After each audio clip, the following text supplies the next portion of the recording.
Bollinger Bands are overlays that identify statistically normal stock price movements. 20 days and 2 standard deviations are commonly used for its calculation.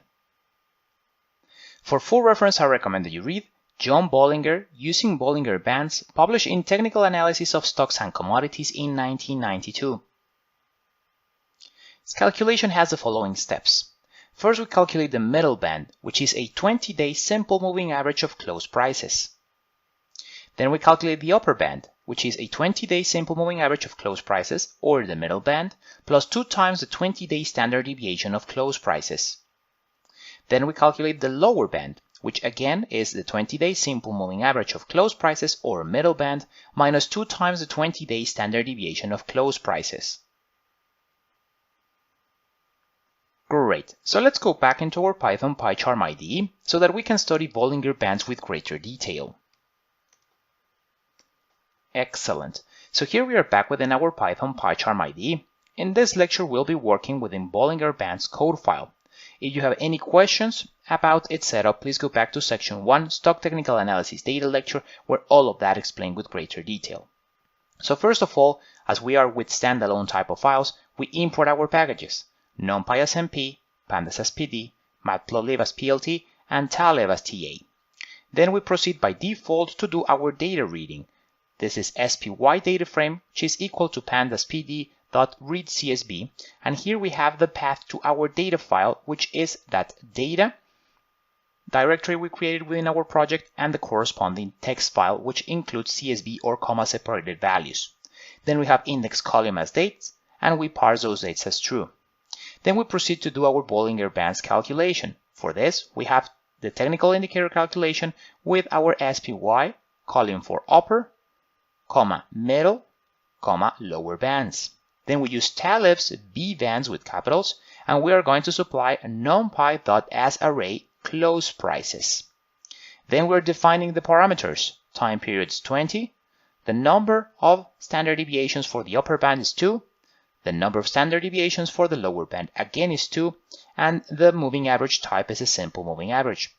So again, these are the default characteristics commonly used for Bollinger Bands, but you can also modify them according to your needs.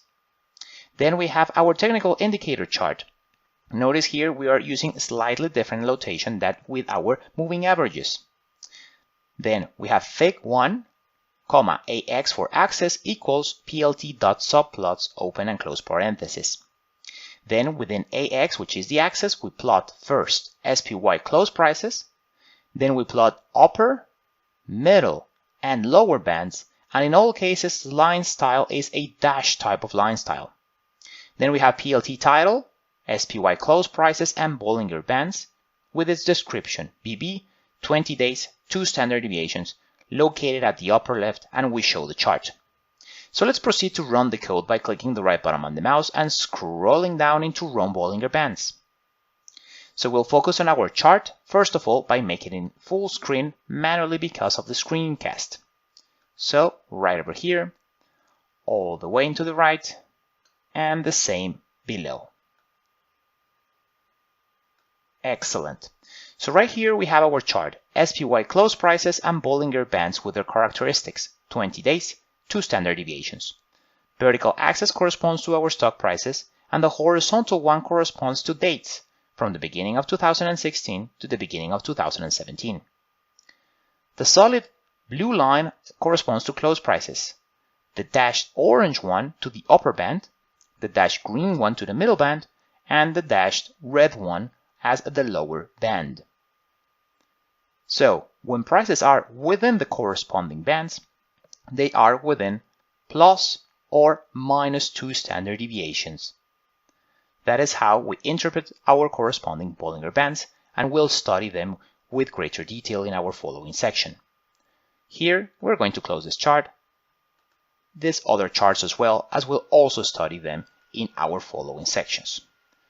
Excellent. So now that we've finished with Bollinger Bands, we still need to study the last of our lagging type of indicators, which is our parabolic stop and reverse, and that will be our following objective.